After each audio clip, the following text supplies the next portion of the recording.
सबसे गर्म स्थानों में शुमार चूरू में इन दिनों राजनीतिक तपिश भी चरम पर है। इस सीट पर तमाम दावेदारों को पछाड़ते हुए मैदान में उतरे बीजेपी के राहुल कसवा और कांग्रेस के रफीक मंडेलिया के बीच सीधा मुकाबला होना है।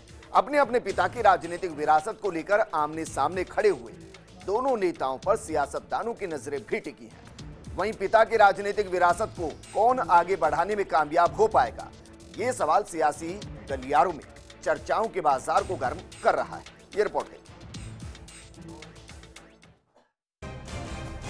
चूरू में चरम पर सियासी उबाल, विरासत बचाने उतरे सियासी योद्धा। कांग्रेस और बीजेपी के प्रत्याशियों के प्रतिष्ठा दांव पर। बीजेपी ने राहुल कसवा पर फिर जताया भरोसा।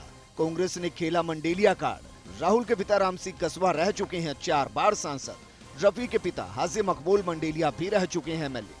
चूरू लोकसभा सीट से सांसद राहुल कसवा पर बीजेपी आलाकमान ने तमाम स्थानीय विरोध को दरकिनार करते हुए फिर से भरोसा जताया है। वहीं कांग्रेस प्रत्याशी रफीक मंडेलिया के विधानसभा चुनाव में हार जाने के बाद भी पार्टी ने उन पर दोबारा दांव खेला है। ऐसे में जहां कसवा के सामने अपनी जीत को दोहराने की चुनौती बनी हुई है, वहीं मंडेलिया पर विधानसभा की हार का बदला लेते हुए लोकसभा सीट निकालने का मानसिक दबाव भी बना हुआ है। राजनीति के जानकारों का कहना है कि ये सीट दोनों ही प्रत्याशियों के पिता के लिए भी प्रतिष्ठा का सवाल बन चुकी है, क्योंकि राहुल कसवा के पिता राम सिंह कसवा और रफीक मंडेलिया के पिता हाजी मकबूल मंडेलिया का पुराना राजनीतिक वजूद इस क्षेत्र में रहा है।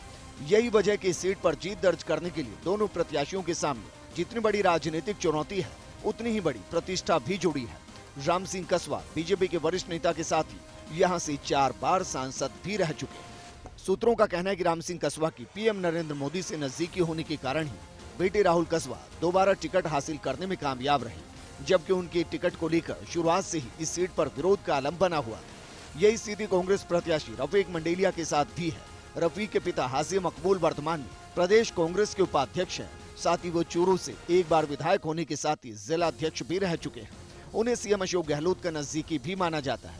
यही वजह कि हाल ही में हुए विधानसभा चुनाव के दौरान हारने के बाद भी रफीक मंडेलिया लोकसभा चुनाव के लिए टिकट लेने में कामयाब रहे। चुनौतियों और राजनीतिक प्रतिष्ठा के बीच जहां बीजेपी और कांग्रेस के प्रत्याशी जीत के समीकरणों को बिठाने में लगे हैं, वहीं सियासी चर्चाओं के बीच राजनीतिक पंडितों की निगाहें भी इस सीट में बदलते समीकरणों पर टिकी है। Bureau report, first India news. यकीनन इस सीट पर राजनीतिक पंडितों की नजर